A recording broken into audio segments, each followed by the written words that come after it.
Anta et Mamadou.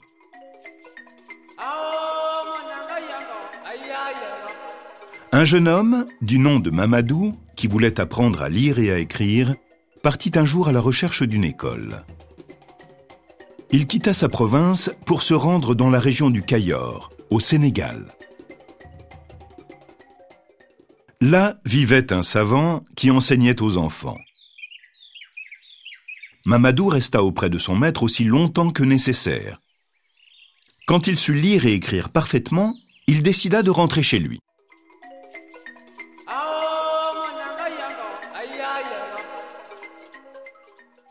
Le jour de son départ, un camarade de classe qui appartenait à l'espèce des génies lui dit « Nous sommes amis. Puisque tu t'en retournes chez toi, je vais te charger d'un message pour mes parents et je te transporterai dans ton village, à la vitesse de l'éclair. Tu ne sais pas qui je suis, mais moi, je te connais bien, car nous sommes nés au même endroit. Nous autres, les génies, nous vous reconnaissons très bien. Mais vous, les humains, vous ne pouvez pas nous apercevoir. Quand tu seras chez toi, mets à ton doigt cette bague d'argent, et tu pourras voir les génies et leur village. Si tu l'ôtes, ou si tu la perds, tout disparaîtra de nouveau. »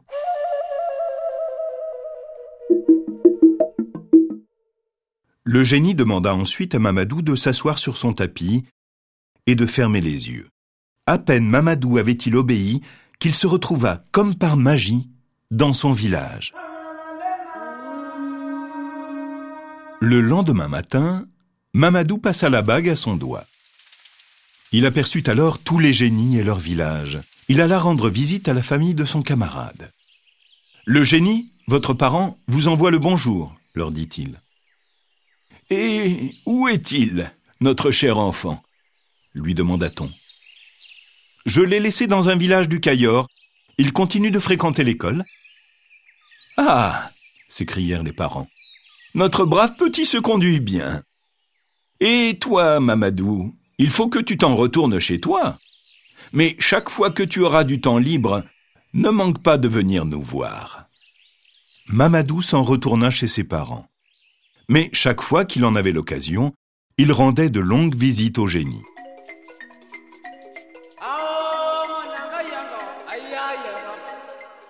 C'est qu'il avait vu la sœur de son camarade, Anta, une jolie demoiselle, et qu'il désirait l'épouser. Lorsqu'il lui fit sa déclaration, Anta répondit « Je ne demande pas mieux. Pourtant, j'hésite à me marier avec un être humain. Vous êtes si coléreux et si bavard et vous mentez si facilement. Chez nous, il n'en va pas de même. Jamais un génie ne s'emporte. Jamais il ne trahit un secret. Il ne parle que pour dire la vérité. »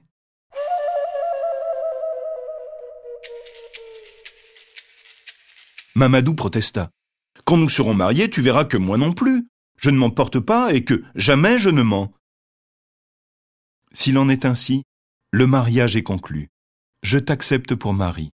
Mais je te défends de révéler à quiconque que tu as épousé une femme de l'espèce des génies. « C'est entendu, » promit Mamadou. « Eh bien, déclara Anta, nous pouvons célébrer notre mariage. » Depuis, Anta et Mamadou vivaient heureux. Mais un jour, qu'Anta avait quitté à l'aube le village pour se rendre dans sa famille, Mamadou se réveilla pour constater que, pendant la nuit, son grenier de mil avait pris feu, son pur sang était mort, et son puissant taureau était tombé au fond du puits. Mamadou et toute sa famille avec lui étaient désespérés. Anta revint en fin de journée. En s'approchant de la case de son mari, elle entendit la mère de celui-ci se lamenter. « En un seul jour, voilà ton grenier de mil dévoré par les flammes. Ton cheval de race meurt, puis c'est ton grand taureau, un taureau de 5 ans qui périt aussi. Cette maison va être ruinée dans peu de temps. Cela devait arriver. C'est la conséquence de ton mariage avec une femme de l'espèce des génies. »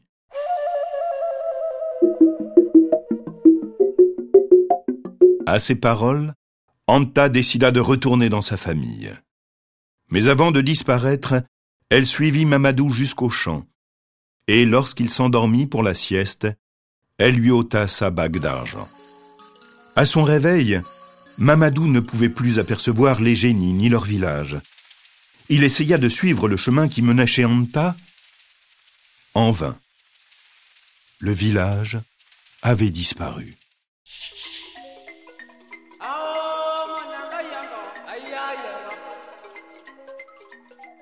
Un beau jour, Anta revint dans le village de Mamadou. Elle trouva celui-ci endormi et le réveilla. Il s'écria « Anta, d'où viens-tu » ?« Je viens de mon village. »« Ce n'est pas vrai, vous l'avez tous quitté. »« Non, nous l'habitons toujours. »« Alors, pourquoi ne vivons-nous plus comme autrefois ?»« C'est qu'à présent notre mariage est rompu de par ma volonté. »« Pourquoi l'as-tu rompu ?»« Parce que tu n'as pas tenu ta promesse. » Quand tu m'as demandé de devenir ta femme, ne t'ai-je pas déclaré qu'il me serait difficile de le rester, parce que, vous autres humains, vous vous emportez, vous mentez et vous bavardez à tort et à travers. Et quand donc me suis-je emporté ? En quoi ai-je menti ? Pourquoi dis-tu que j'ai été bavard ? Tu as eu la langue trop pendue. Mais à quel propos ? Dis-le-moi enfin ! Souviens-toi du jour où ton grenier de mil fut consumé, où ton cheval est mort et ton grand taureau est tombé dans le puits. Tout cela, je ne l'ignorais pas. Mais je suis parti pour ne plus revenir car j'ai entendu ta mère se plaindre de moi. Ce qui est la preuve que tu lui as révélé notre secret et que tu as trahi ta promesse.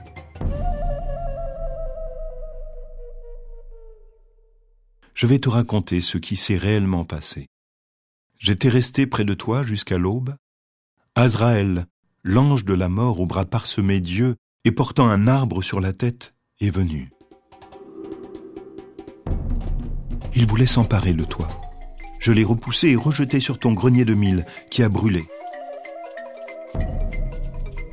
Il a essayé alors d'emporter ta mère. Je l'ai jeté sur le cheval qui s'est effondré sous son poids. Il s'est néanmoins entêté à rester, prêt à se venger sur ta sœur. Et moi, une troisième fois, je l'ai combattu et repoussé. Il est tombé sur le taureau qui mourut en basculant dans le puits.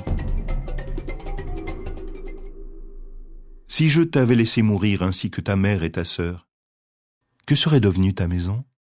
Elle aurait été perdue. Et si vous êtes tous encore en vie, ce fut grâce à l'incendie du grenier de mil, à la mort du cheval et à celle du taureau. Ne vaut-il pas mieux que les choses se soient passées ainsi ? Tu m'as trahi, mais avant de te quitter pour toujours, je devais te révéler la vérité. Et Anta s'en alla. Jamais Mamadou ne la revit.